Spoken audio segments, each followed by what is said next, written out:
মোৰ প্ৰিয় দেশবাসী নমস্কাৰ ২০২৫ বৰ্ষটো আহি দুৱাৰদলিত উপস্থিত হৈছেহি ২০২৫ বৰ্ষৰ ২৬ জানুৱাৰীত আমাৰ সংবিধান কাৰ্যকৰী হোৱাৰ ৭৫ বছৰ সম্পূৰ্ণ হ'ব এয়া আমাৰ সকলোৰে বাবে অতি গৌৰৱৰ কথা আমাৰ সংবিধান প্ৰণেতাসকলে আমাৰ হাতত অৰ্পণ কৰি থৈ যোৱা সংবিধানখনে সময়ৰ সকলো প্ৰত্যাহ্বান নেওচি আহিছে সংবিধান আমাৰ বাবে পথ প্ৰদৰ্শক ভাৰতৰ এই সংবিধানৰ বাবেই আজি আমি বৰ্তমানৰ অৱস্থাত আছো আৰু এনেদৰে আমি বাৰ্তালাপ কৰিছো চলিত বৰ্ষৰ ২৬ নৱেম্বৰৰ সংবিধান দিৱসৰ পৰাই বছৰজোৰা কাৰ্যসূচী আৰম্ভ হৈছে দেশৰ নাগৰিকক সংবিধানৰ ঐতিহ্যৰ সৈতে জড়িত কৰিবলৈ constitution75.com নামেৰে এটি বিশেষ ৱেবছাইটো মুকলি কৰা হৈছে ইয়াত আপুনি সংবিধানৰ প্ৰস্তাৱনা পাঠ কৰি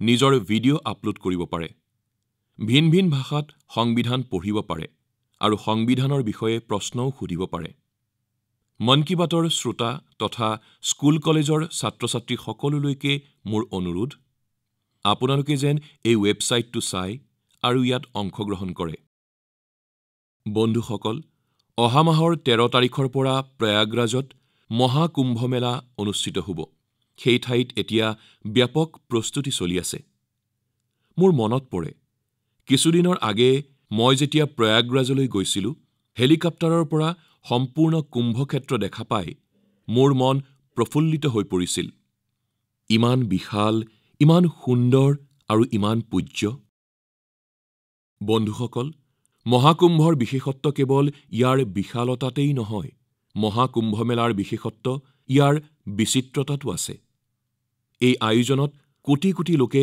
একত্ৰিত হৈ কাম কৰিছে লাখ লাখ সাধু সন্ত হাজাৰ হাজাৰ পৰম্পৰা অনেক সম্প্ৰদায় আৰু সত্ৰ এই আয়োজনৰ অংশীদাৰ হৈছে ক'তো কোনো ভেদভাৱ নাই কোনো সৰু বৰ নাই বৈচিত্ৰ্যৰ মাজত এনে একতাৰ দৃশ্য বিশ্বৰ আন কোনো ঠাইতে দেখিবলৈ পোৱা নাযায় সেইবাবেই আমাৰ কুম্ভ মেলা একতাৰো মহাকুম্ভ এইবাৰৰ মহাকুম্ভ মেলায়ো একতাৰ মহাকুম্ভক অধিক শক্তিশালী কৰি তুলিব মই সকলোকে আহ্বান জনাওঁ আপোনালোকে যেন কুম্ভ মেলাত অংশ লৈ একতাৰ এই সংকল্প কঢ়িয়াই উভতি আহে আমি সমাজত বিভাজন আৰু বিদ্বেষৰ ভাৱ দূৰ কৰিবলৈও সংকল্প ল'ব লাগে যদি কম শব্দৰ ভিতৰত ক'ব লাগে তেনেহলে মই কম মহাকুম্ভৰ বাণী এক হওক সমগ্ৰ দেশ মহাকুম্ভৰ বাণী এক হওক সমগ্ৰ দেশ আন ধৰণে ক'বলৈ হলে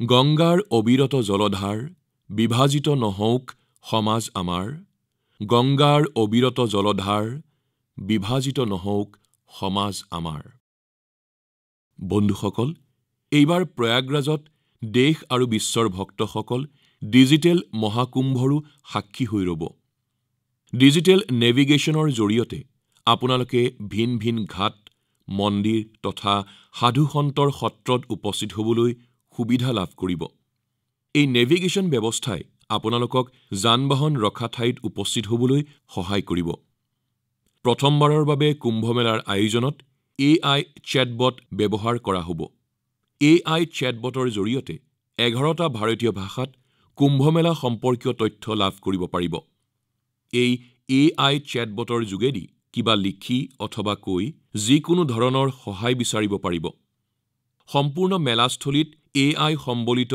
কেমেৰা স্থাপন কৰা হৈছে কুম্ভ মেলাত যদি কোনোবা আপোনজনৰ পৰা বিচ্ছিন্ন হৈ পৰে তেনেহলে এই কেমেৰাৰ জৰিয়তে তেওঁলোকক বিচাৰি উলিওৱাত সহায় হ'ব ভক্তসকলে ডিজিটেল লষ্ট এণ্ড ফাউণ্ড কেন্দ্ৰৰ সুবিধাও লাভ কৰিব তেওঁলোকে মোবাইল ফোনত চৰকাৰ অনুমোদিত পৰ্যটন ব্যৱস্থা থকা ঠাই আদিৰ তথ্যও লাভ কৰিব আপুনি যদি মহাকুম্ভলৈ যায় এইবোৰ সুবিধা গ্ৰহণ কৰিব আৰু #ekta ka mahakumbh ইয়াৰ সৈতে নিজৰ সেলফি আপলোড কৰিব বন্ধুসকল মন কী বাত অৰ্থাৎ MKBত এতিয়া KTBৰ কথা পাতো আহক বয়োজ্যেষ্ঠসকলৰ বহুতেই হয়তো KTBৰ বিষয়ে অৱগত নহয় কিন্তু শিশুসকলৰ মাজত KTB ইতিমধ্যে অতি জনপ্ৰিয় হৈ উঠিছে KTB অৰ্থাৎ ক্ৰিছ ট্ৰিছ আৰু বাল্টি বয় আপোনালোকে হয়তো জানে এয়া হৈছে শিশুৰ প্ৰিয় এটা এনিমেশ্যন সিৰিজ যাৰ নাম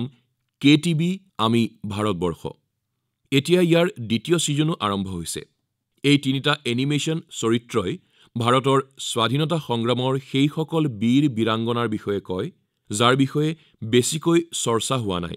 অলপতে ইয়াৰ ছিজন 2 গোৱাৰ ভাৰতীয় আন্তৰ্জাতিক চলচ্চিত্ৰ মহোৎসৱত বিশেষভাৱে শুভাৰম্ভ কৰা হয়।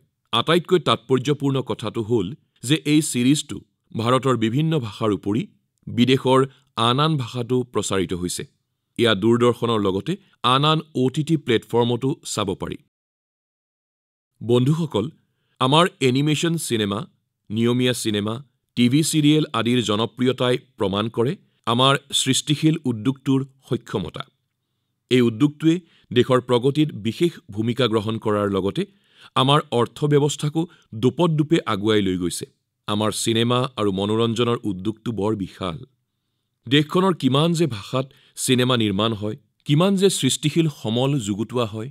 মই আমাৰ চিনেমা আৰু মনোৰঞ্জনৰ উদ্যোগটোক অভিনন্দন জনাইছোঁ, কিয়নো তেওঁলোকে এক ভাৰত শ্ৰেষ্ঠ ভাৰতৰ ধাৰণাটোক অধিক শক্তিশালী কৰি তুলিছে। বন্ধুসকল, ২০২৪ বৰ্ষত আমি চিনেমা জগতৰ কেইবাজনো পুৰোধা ব্যক্তিৰ ১০০ সংখ্যক জয়ন্তী পালন কৰিছোঁ। এইসকল ব্যক্তিয়ে ভাৰতীয় চিনেমাক বিশ্বস্তৰত পৰিচয় কৰাই দিলে। ৰাজ কাপুৰে চিনেমাৰ জৰিয়তে বিশ্বৰ মঞ্চত ভাৰতৰ সৃষ্টিশীল প্ৰতিভাক পৰিচয় কৰাই দিলে। ৰফি চাহাবৰ কণ্ঠস্বৰে সকলোৰে হৃদয় মুগ্ধ কৰে। ভক্তিমূলক গীত, ৰোমান্টিক গীত, বিষাদ ভৰা গীত আদি সকলো ধৰণৰ গীতেই তেখেতৰ কণ্ঠস্বৰত প্ৰাণ পাই উঠিছিল। শিল্পী হিচাপে তেখেতৰ মহানতা ইয়াৰ পৰাই উপলব্ধি কৰিব পাৰি যে আজিৰ নৱপ্ৰজন্মইও তেখেতৰ গীতসমূহ একেই আগ্ৰহেৰে শুনে। এয়াই হৈছে কালজয়ী কলাৰ পৰিচয়। অক্কিনেনি নাগেশ্বৰ ৰাও গাৰুৱে তেলেগু চিনেমাক নতুন শিখৰত উপনীত কৰাইছে। তেখেতৰ চিনেমাত ভাৰতীয় পৰম্পৰা আৰু মূল্যবোধক উচিত স্থান দিয়া হৈছে। তপন সিনহাৰ চিনেমাই সমাজক এক নতুন দৃষ্টি প্ৰদান কৰিছে। তেখেতৰ চিনেমাত সামাজিক চেতনা আৰু ৰাষ্ট্ৰীয় একতাৰ ভাৱ প্ৰকট হয়। আমাৰ চলচ্চিত্ৰ উদ্যোগৰ বাবে এই বৰেণ্য ব্যক্তিসকলৰ জীৱন প্ৰেৰণাৰ উৎস। বন্ধুসকল, মই আপোনাসবক আৰু এটা ভাল খবৰ দিব বিচাৰিছোঁ। ভাৰতৰ সৃজনশীল প্ৰতিভাক বিশ্বৰ মঞ্চত তুলি ধৰাৰ এটি সুযোগ আহিছে। অহা বছৰ আমাৰ দেশত প্ৰথমবাৰৰ বাবে ৱৰ্ল্ড অডিঅ' ভিজুৱেল এণ্টাৰটেইনমেণ্ট অৰ্থাৎ ৱেভ শীৰ্ষ সন্মিলনৰ আয়োজন হ'ব। বিশ্বৰ অৰ্থজগতৰ নায়কসকল সন্মিলিত হোৱা ডাভোছ চহৰৰ কথা আপোনালোকে নিশ্চয় জানে। একেধৰণে ৱেবত বিশ্বৰ মনোৰঞ্জন উদ্যোগৰ আগশাৰীৰ লোকসকল ভাৰতলৈ আহিব। ভাৰতক গ্ল'বেল কণ্টেণ্ট ক্ৰিয়েশ্যনৰ এটি কেন্দ্ৰৰূপে গঢ়ি তোলাৰ দিশত এই সন্মিলন এটি গুৰুত্বপূৰ্ণ পদক্ষেপ হ'ব। মই গৰ্ববোধ কৰোঁ যে এই সন্মিলনৰ প্ৰস্তুতি কাৰ্যত দেশৰ তৰুণ প্ৰতিভা পূৰ্ণোদ্যমে নিয়োজিত হৈছে। আমাৰ দেশ $5 মিলিয়ন অৰ্থনীতিৰ দিশত বিকশিত হোৱাৰ সময়ত আমাৰ সৃজনশীলতাৰ অৰ্থনীতি অৰ্থাৎ ক্ৰিয়েটৰ ইকনমিয়ে এক নতুন শক্তিৰে আমাক গতি প্ৰদান কৰিছে।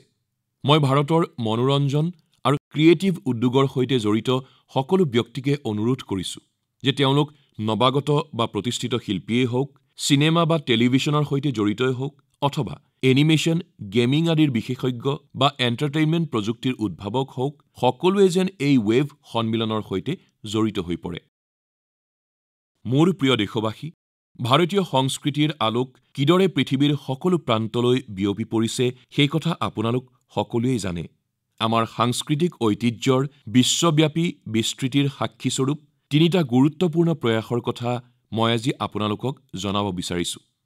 ভৌগোলিকভাৱে বহু নিলগত হোৱা স্বত্তেও তিনিটা মহাদ্বীপত ভাৰত আৰু ভাৰতীয় সংস্কৃতি সম্পৰ্কে জ্ঞান লাভ কৰাৰ বাবে তাৰ লোকসকল একে সমানেই আগ্ৰহী।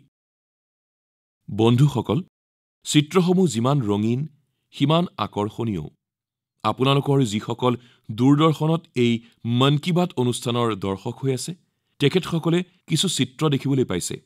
এই চিত্ৰসমূহত আমাৰ দেৱ-দেৱী, নৃত্যকলা আদি দেখি আপোনালোক আনন্দিত হ'ব। এই চিত্ৰসমূহত ভাৰতৰ জীৱ-জন্তুকে আদি কৰি বিভিন্ন সম্পদ দেখিবলৈ পোৱা যাব।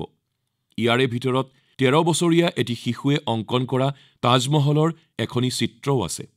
জানি আচৰিত হ'ব যে এই দিব্যাংগ শিশুটিয়ে এই ছবিখন তেওঁৰ মুখেৰেই অংকন কৰিছে।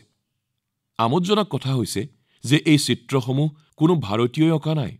এইসকল হৈছে ইজিপ্ত দেশৰ ছাত্ৰ-ছাত্ৰী। কেইসপ্তাহমান পূৰ্বে ইজিপ্তৰ প্ৰায় 23,000 ছাত্ৰ-ছাত্ৰীয়ে এক চিত্ৰাংকন প্ৰতিযোগিতাত অংশ লৈছিল।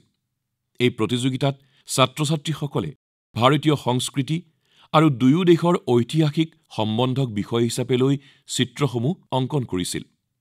এই প্ৰতিযোগিতাত অংশ লোৱা সকলো তৰুণ-তৰুণীক মই অভিনন্দন আৰু প্ৰশংসা যাচিছোঁ। এওঁলোকৰ সৃজনশীলতাক প্ৰশংসাৰে সীমাবদ্ধ কৰিব নোৱাৰি। বন্ধুসকল, দক্ষিণ আমেৰিকাৰ এখন দেশ হৈছে পাৰাগুৱে। তাত থকা ভাৰতীয় লোকৰ সংখ্যা 1000তকৈ অধিক নহয়। ইয়াৰ ভাৰতীয় দূতাবাসত এৰিকা হিউবাৰে আয়ুৰ্বেদীয় চিকিৎসাৰ বিনামূলীয়া সেৱা আগবঢ়ায়। এই বিষয়ে পৰামৰ্শ ল'বলৈ আজি সেই দেশৰ বহু লোক তেওঁৰ ওচৰলৈ আহে। এৰিকা হিউবাৰ অভিযান্ত্ৰিক বিজ্ঞানৰ শিক্ষাৰ্থী হ'লেও তেওঁ আয়ুৰ্বেদৰ প্ৰতি অতিকৈ আকৰ্ষিত আছিল। তেওঁ আয়ুৰ্বেদ সম্বন্ধীয় বিভিন্ন পাঠ্যক্ৰম অধ্যয়ন কৰে আৰু সময়ত আয়ুৰ্বেদীয় পদ্ধতিত পাৰ্গত হৈ পৰে। বন্ধুসকল, আমাৰ বাবে অতি গৌৰৱৰ কথা এটি হৈছে যে তামিল ভাষা বিশ্বৰ সবাতোকৈ প্ৰাচীন ভাষা হিচাপে স্বীকৃত আৰু সকলো ভাৰতীয়ই এই বিষয়টোলৈ গৌৰৱ বোধ কৰে। পৃথিৱীৰ বিভিন্ন দেশত এই ভাষা লিখা ছাত্ৰ-ছাত্ৰীৰ সংখ্যা ক্ৰমাগতভাৱে বৃদ্ধি পাই আহিছে। যোৱা মাহত ভাৰত চৰকাৰৰ সহযোগত ফিজিত তামিল শিক্ষা কাৰ্যসূচী আৰম্ভ কৰা হয়। যোৱা 80 বছৰত এয়া প্ৰথমবাৰৰ বাবে ফিজিত প্ৰশিক্ষিত শিক্ষকৰ দ্বাৰা তামিল ভাষাৰ পাঠদান কৰা হৈছে। মই জানিবলৈ পাই সুখী হৈছোঁ যে ফিজিৰ লোকসকলে তামিল ভাষা আৰু সংস্কৃতিৰ জ্ঞান লাভ কৰাৰ বাবে অতি আগ্ৰহেৰে আগবাঢ়ি আহিছে। বন্ধুসকল, এই কথাবোৰ আমাৰ মাথো সফলতাৰ কাহিনী নহয়, এয়া আমাৰ সাংস্কৃতিক ঐতিহ্যৰো কাহিনী। এই উদাহৰণসমূহে আমাৰ মনত গৰ্ববোধৰ সঞ্চাৰ কৰে। কলাৰ পৰা আয়ুৰ্বেদলৈ অথবা জন্মৰ পৰা সংগীতলৈ সকলোতে ভাৰতৰ সম্পদসমূহে আজি বিশ্বব্যাপী আদৰ লাভ কৰিছে। বন্ধুসকল, শীতৰ এই সময়ছোৱাত দেশজুৰি ক্ৰীড়া আৰু শাৰীৰিক সুস্থতা বিষয়ক বিভিন্ন কাৰ্যসূচী চলি আছে। মই আনন্দিত যে আমাৰ লোকসকলে আজি ফিটনেছক দৈনন্দিন জীৱনৰ অংগ কৰি লৈছে। কাশ্মীৰৰ স্কিইঙৰ পৰা গুজৰাটৰ চিলা উৰুৱা সমাৰোহলৈ চাৰিওপিনে এক ক্ৰীড়াৰ পৰিৱেশ আৰু উৎসাহ দেখিবলৈ পোৱা গৈছে। ছানডে অন চাইকেল আৰু চাইক্লিং টিউজডে আদি অভিযানৰ মাজেৰে চাইকেল চালনাৰ প্ৰতি বহু লোক আকৰ্ষিত হৈছে। বন্ধুসকল, এতিয়া মই আপোনালোকক এনে এটি খবৰ দিবলৈ ওলাইছো যিটো হৈছে আমাৰ দেশলৈ অহা পৰিৱৰ্তন আৰু যুৱ সম্প্ৰদায়ৰ উদ্দীপনাৰ প্ৰতীক। আপোনালোকে জানেনে যে আমাৰ দেশৰ বস্তৰ অঞ্চলত এক নতুন অলিম্পিক সমাৰোহ আৰম্ভ হৈছে। প্ৰথমবাৰৰ বাবে হোৱা এই বস্তৰ অলিম্পিকে অঞ্চলটোত এক নতুন বিপ্লৱৰ সূচনা কৰিছে। মই অতি আনন্দিত যে বস্তৰ অলিম্পিকৰ সপোন বাস্তৱত ৰূপায়িত হ'ল। আপোনালোকো নিশ্চয় আনন্দিত হ'ব, কিয়নো এই অঞ্চলটো এসময়ত মাওবাদী হিংসাৰে জৰ্জৰিত আছিল। বস্তৰ অলিম্পিকৰ শুভংকৰ হৈছে বন্য ম'হ আৰু পাহাৰৰ মইনা। ইয়াৰ মাজেৰে বস্তৰ অঞ্চলৰ সংস্কৃতিৰ ৰেঙনি জিলিকি উঠিছে। এই বস্তৰ ক্ৰীড়া মহোৎসৱৰ মূল মন্ত্ৰ হৈছে কৰছায়েতা বস্তৰ বৰছায়েতা বস্তৰ, অৰ্থাৎ খেলেগা বস্তৰ জিতেগা বস্তৰ। প্ৰথম সমাৰোহতে বস্তৰ অঞ্চলৰ 7খন জিলাৰ 1,65,000 প্ৰতিযোগীয়ে অংশগ্ৰহণ কৰে। এয়া এটি পৰিসংখ্যা মাথো নহয়, ই আমাৰ যুৱ সম্প্ৰদায়ৰ জীৱন সংকল্পৰ গৌৰৱ গাথা। Athletics, archery, badminton, football, hockey, weightlifting, karate, kabaddi, kho-kho আৰু ভলীবল, এই সকলোবোৰ খেলতেই আমাৰ যুৱক-যুৱতীসকলে নিজৰ প্ৰতিভা প্ৰকাশ কৰিছিল। কাৰী কাশ্যপৰ কথাই মোক মোহাচন্ন কৰি তোলে। এখন সৰু গাঁৱৰ পৰা ওলাই আহি তেওঁ আৰ্চাৰীত ৰূপৰ পদক দখল কৰে। তেওঁ কৈছিল, বস্তৰ অলিম্পিকে আমাক মাথো ক্ৰীড়াংগন দিয়া নাই, ই জীৱনত আগবাঢ়ি যোৱাৰো পথ প্ৰদৰ্শন কৰিছে। সুকমাৰ পৰা অহা পায়েল কৱাছীৰ কথাও কম প্ৰেৰণাদায়ক নহয়। জেভলিন থ্ৰ' প্ৰতিযোগিতাত স্বৰ্ণ পদক জয় কৰি তেওঁ কৈছিল, অনুশাসন আৰু কঠোৰ পৰিশ্ৰমেৰে কোনো লক্ষ্যত উপনীত হোৱাটো অসম্ভৱ নহয়। সুকমা অঞ্চলৰ দোৰ্ণাপাল গাঁৱৰ পুনম চান্নাৰ কথাও নতুন ভাৰতৰ প্ৰেৰণাৰ কথা। এসময়ত নক্সালবাদী আদৰ্শেৰে প্ৰভাৱিত পুনমে আজি হুইল চেয়াৰ দৌৰত অংশ লৈ পদক জয় কৰিছে। এওঁৰ উৎসাহ আৰু সাহস সকলোৰে বাবে প্ৰেৰণাদায়ক। কোৰাগাঁৱৰ ধনুৰ্বিদ ৰঞ্জু শ্বৰীক বস্তৰ ইউথ আইকন নিৰ্বাচন কৰা হৈছে।